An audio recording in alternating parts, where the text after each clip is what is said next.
வணக்கம். நான் இன்றைக்கி காட்டுறது ஹாட் பாட் சூப். இது வெதர் சேஞ்ச் பண்ணிக்க செய்து குடிக்க நல்லா இருக்கும். சரியான காரசாரமான சூப்.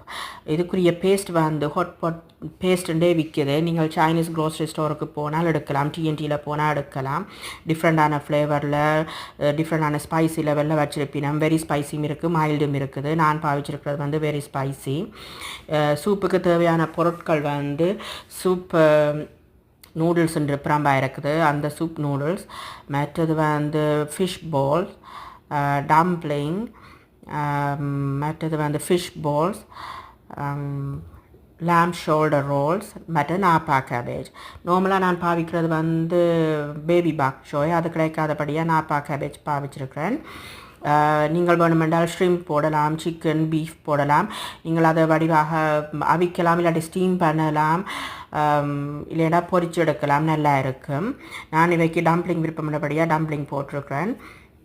அது நான் டம்ப்ளிங் கொஞ்சம் கூட அவிச்சு போட்டேன், அது சரியான சாஃப்டாக போயிட்டுது. இங்கால ப்ராத் சிக்கன் ப்ராத். நான் சிக்கன் போன்ஸும் மற்றது ஆட்டுக்கால் எலும்பும் போட்டு நல்லா அவிச்சிட்டு எங்களோட ரசம் வைக்கிற மாதிரி அந்த ஸ்டைலில் ப்ராத்தை செய்து எடுத்துட்டு இப்போ இந்த பேஸ்ட்டை போட்டேன். நான் பேஸ்ட்டையும் போட்டு அதையும் நல்லா கொதிக்க விட்டுட்டு சூப்புக்குள்ளே விட்டு குடிக்க நல்லா இருக்கும்.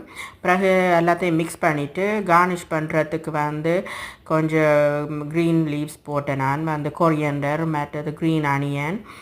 உங்கள்கிட்ட பேசில் இருக்குமாக இருந்தால், தாய் பேசில் இருந்தால் போட்டால் நல்ல ஃப்ளேவராக இருக்கும். அதுக்கு பிறகு கொஞ்சம் காடை முட்டை, குயில் எக்குன்னு சொல்கிறது, அதையும் போட்டிருக்கிறேன். எலுமிச்சம் புளியும் விட்டுட்டு கடைசியாக குடிக்க நல்ல டேஸ்டாகவும் இருக்கும். சளி எல்லாத்தையும் வெட்டி கொண்டு போயிடும். பிள்ளைகள் சாப்ஸ்டிக் பாவிப்பினாம். எனக்கு சாப்ஸ்டிக் பாவிக்க சரி வராது. நான் ட்ரை பண்ணினால் எனக்கு அது அந்த மெதட் பிடிபடுவதில்லை. நீங்கள் இந்த வீடியோவை பார்த்து என்ஜாய் பண்ணுவீங்கள்னு நினைக்கிறேன். தேங்க்யூ, பாய்.